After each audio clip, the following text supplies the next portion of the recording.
All right, we got our new segment for you guys. We have our Q&A with Q and Al. All right, let's go. All right, guys, this segment will allow you, the viewers, to send in your questions for a chance to have Al Reynolds and Funky lend their ears and offer you their fantastic advice. Are you ready for some Q&A? Y'all ready? Of course. We got some good questions. Okay, here's the first one. I'm a divorcee after a 14-year marriage. During that marriage, my ex-husband and I worked hard to build an empire together. And my name means something to me because it's attached to wealth and connections. I'm currently engaged, and my fiance wants me to drop my last name and take his. It's the constant topic in our home. I told him that I will hyphenate my name with his last name after we're married. Am I wrong? What would you do? Who wants to take it? I'll take a quick stab at it. Listen, we see it all the time. I mean, I think she can still float through life having her quote unquote stage name. You know what I'm saying? Cynthia Bailey's name is Cynthia Hill. You know what I'm saying? On her license, it says Cynthia Hill, but she still floats through the world as Cynthia Bailey because that is the name that she has built their stock in that name. Same thing with Selena Johnson. Selena's name is Selena Garris. You know what I'm saying? But she still floats through the world.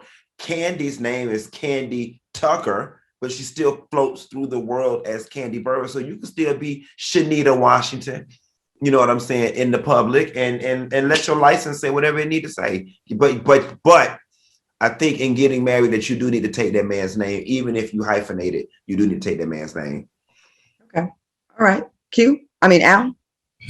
Yeah, I'm going to have to agree with Q on this one, only because I understand why. Like, for instance, my ex built a brand for years using her name, but when she got married, she did take my last name. It wasn't hyphenated. She took my last name, but moved her last name to her middle name. So that can be an option. So if things don't work out, she can move her middle name back to her last name, which is her brand. So she did not have to compromise in any way the brand that she has built for 20 years that is paying, I'm sure, a large portion of the bills in that household. So I agree with Q on this one. I think she should take that man's last name, make her middle name her last name to keep the brand. When she's doing business, use the name that people are familiar with. When she's talking about her marriage, use her last name. And if it doesn't work out, move it back. I think part of the problem was the name that he's referring to is her married name from the first husband as well. You know what I mean? For example, Nicole Murphy, that's her brand now is Nicole Murphy. To change it back to her maiden name, it's like starting over from scratch. Well, that's just something her immature as husband gonna have to get over, because if that name is paying the bills, then him and her both need to be thanking the old man. So just get over it, buddy. Push all those names in there. Use her first name, her maiden name, her last married name, and then put his name on the end to show respect for all people involved. And it don't change the fact that other man don't been in her Tootsie Cat. So I mean, if you can find a way to swim in that recycled Tootsie Cat, then you can find a way to damn get over that name. Oh my God. Okay, next question. All right, I want to spice things up in the bedroom, but my husband isn't packing that much. I have to constantly find new ways. Oops, hold on. Oh, my damn script. Oh, hold on. I got to constantly find new ways to keep myself satisfied without emasculating him. What tips can you give me to help him feel good and not like less than a man? Damn, that's tough. Al, you use Blue Chew. You familiar with this story? Go ahead and take it.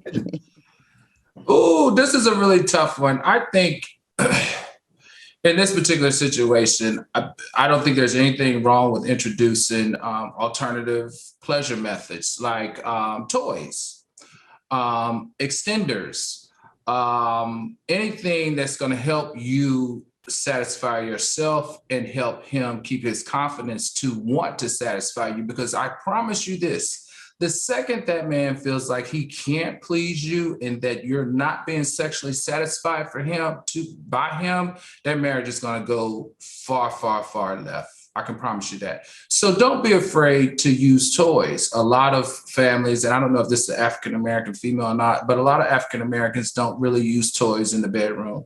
A lot of African-Americans don't use role play, don't use extenders. Extenders are a big thing for guys. What is that? So extenders are things that you can buy. It's a toy to make his penis bigger, so that it will satisfy her more if she's not satisfied because of the size of his penis.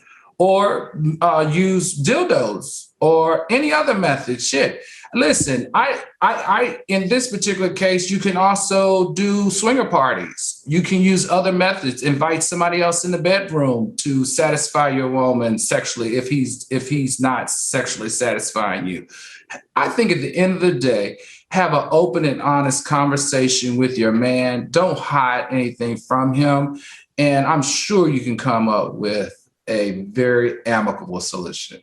It is hard to tell a man that, hey, you're not enough. Like, it is hard. I've never done it. And I've been there. I've never done it. Never Throw the whole man away. Throw the whole damn man away. It ain't gonna work. You're sexually incompatible. And if she anything like me, I don't like toys.